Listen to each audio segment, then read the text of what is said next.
Hey everyone, this is Athletes and Antiquities. In today's video, we're going to talk about two things. We're going to talk about price memory and why you shouldn't romanticize the old prices of years ago.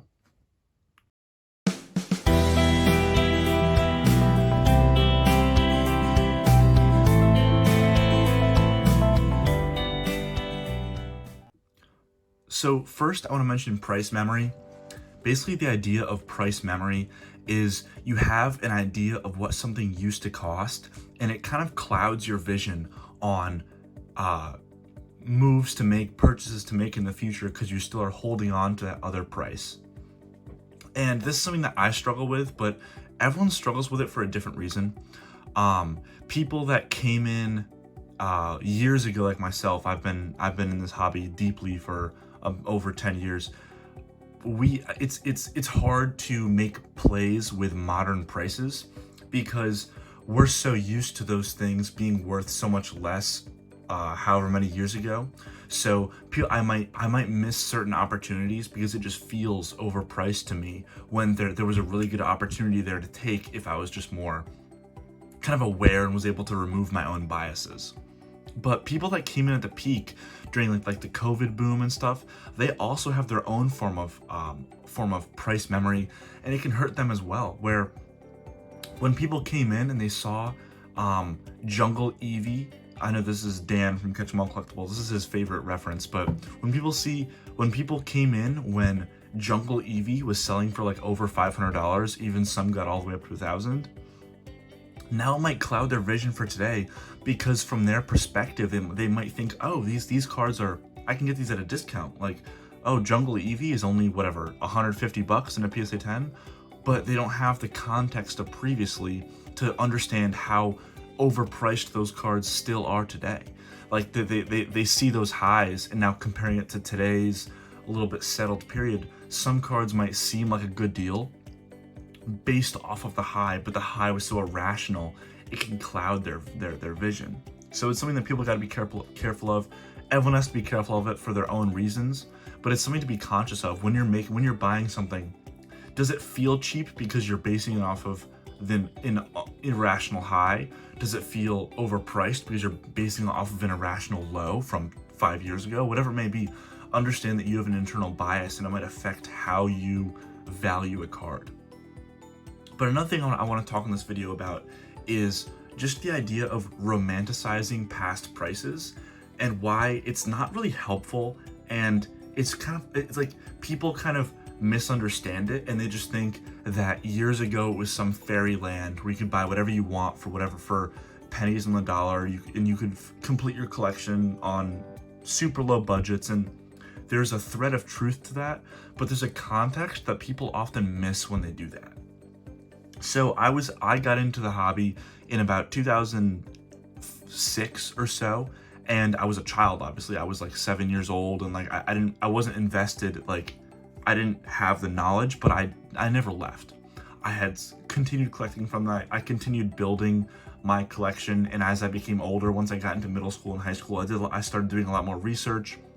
I was watching a lot more auctions and stuff like that, even as a high schooler and stuff. So now, years later, I have all that to base it off of. But back then, yes, prices were so cheap, but the hobby was so different that it's like you can't even really compare it. So like, for example, these are 4 cards I put up here because I graded them myself and I've had them in my collection for years. Like, I'm not trying to say these to flex, I'm just trying to say these to like offer some context. So for context, I bought this Charizard Raw for a little over $10. This Magnemite was, I think I bought it for $2. Lugia, I think I spent a little bit more on that one. I forget exactly what, but the Deoxys was like $15. And now these cards have increased very exponentially since then. But at the time I bought those cards, there's an important context that there's a reason why they were so cheap. There's a reason why Charizard base was only a little over $10 for a near mint copy. There's a reason why first edition commons were $1 a piece or less for some of them in mint condition. And it's because nobody cared. Nobody was in the hobby. The hobby was dead. In like 2008, 2009, the hobby was absolutely dead. So when people say, oh, you could got all those cards for so cheap, that must have been crazy, it must have been so awesome. yeah, you get the cards for cheap, but you had no one to share them with. You know, no one else was doing it. There was so few people that there was no media online. There was no chat forums, there was no YouTube, there was like worlds and stuff, but like there was not a really collecting focus. It was all just like sweaty players. And there was no infrastructure. There was no infrastructure to the hobby. So while you could get those cards cheaply, eBay was a mess. Like graded cards barely existed at that point. People didn't really care too much about condition because there wasn't that investment that wasn't that investment focus. All the YouTube channels, it was like openings and stuff like that. There was no market talk. There was no real like maturity of like high value items and stuff like that, because even the people that were from the 90s, they were still very young. There was nobody that grew up with Pokemon that was reaching a mature disposable income age. It was all basically like children like myself, teenagers, like early 20-year-olds, maybe mid 20-year-olds, but that was about it. And as this hobby, as the foundation has grown older, the foundation has matured and really built itself up. Some people say like, oh, it must have been awesome that you can get that Lugia EX for however so cheap and stuff. Like, yeah, but it was like the only one on eBay. And like I was scrounging for it. I might have opened this one myself. But like for the Charizard, and I know about the Charizard on eBay, like there weren't just hundreds of listings. There was like that one listing that would pop up and you had to be there and it had to be a good deal and stuff like that. It was very small. I wasn't playing with the big dogs. I wasn't buying trophies and stuff, but the people that were, they all knew each other. There was like 5 of them. It was like Scott, TCA, a few people like were at the top buying more heavy hitter stuff, and everyone, like it was so concentrated. We're still a pond compared to like the ocean of sports cards, but we were a drop in the bucket back then. It was crazy.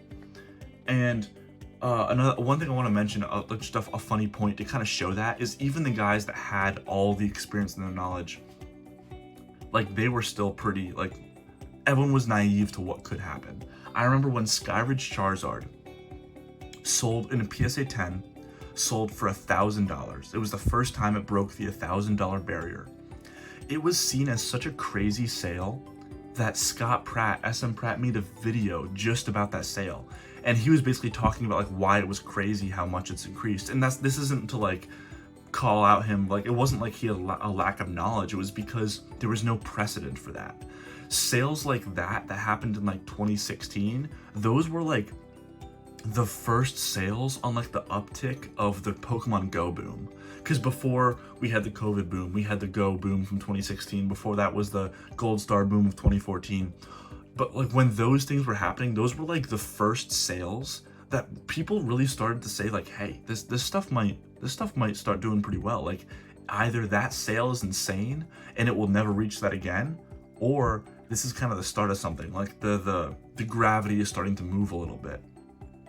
So that was just an interesting anecdote for people that might not have been there at the time, but like, the hobby itself wasn't really that special back then. It obviously wasn't cool. It still isn't really cool today, but like it was not cool back then. Like I said, Scott's made this joke a few times, but like Worlds and stuff, they were very sweaty.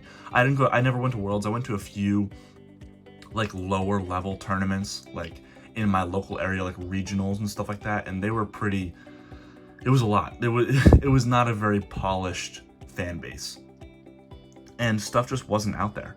Like you could buy EX boxes for a few $100s a piece. You could buy WotC boxes for basically retail. It was crazy, but just like nobody cared at that point. I remember in one tournament, I didn't personally experience this, but my friend's older brother was playing the game like tail end of WotC, like right before EX. And he said that he was at a tournament and the winners of the tournament got legendary collection boxes. It was like everyone 10th place and higher got at least one, but the higher up you go, you got more boxes. And I think the winner got like a case or 2 cases of legendary collection. But people like disliked he remembered this specifically, as people were opening it, they disliked the reverse holo of that firework promo, the firework reverse holo slot. They disliked it so much they were literally throwing them away. They were throwing away those reverse holos and they were just kind of looking for the holos. Just like the hobby was so different back then that to romanticize the price, you miss a lot of context of how immature, how young, how non-existent the community was. So as someone who was there for those prices, I benefited somewhat from it because some of the things I bought increased greatly.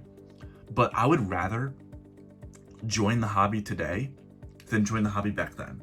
Because joining the hobby back then was a lot more tough. You had to do a lot of research on your own. There wasn't E4 that had all of these nice databases.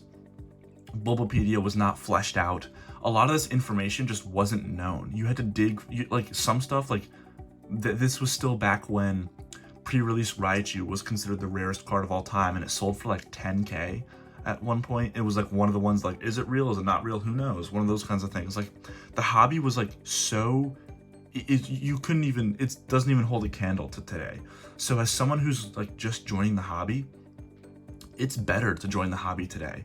Sure, like a gold star PSA 10 is out of reach now, and it might not have been out of reach before, but the community is so much stronger than it is back then. This is like the lives of like Pokenomics, Pokeknowledge, Catch 'em All Collectibles, Pokeflips, all those kinds of stuff that are just like, just talking about the hobby. That didn't exist before. It was just, there was no real sense of belonging that you have now. There was no Collecticon. There was no emphasis on just the collector. That really didn't exist yet. So when people romanticize past prices, it makes sense because it's like, oh, I wish I could get that card for 10% of the value. But honestly, the hobby is so much better now. That increase in price is worth it. I would rather join the hobby now and pay crazy prices than join the hobby back then when it's just a vacuum and you can buy things for a steep discount. Just a very different world. So I thought that'd be an interesting video just to kind of talk about. I'd love to hear your comments. Were any of you around back then? What did you think of the hobby back then? How involved were you? And if not, just did you find this interesting? And as always, if you have any ideas for a future video, give me a comment, like, do all that kind of jazz. That helps me out. But yeah, thank you very much.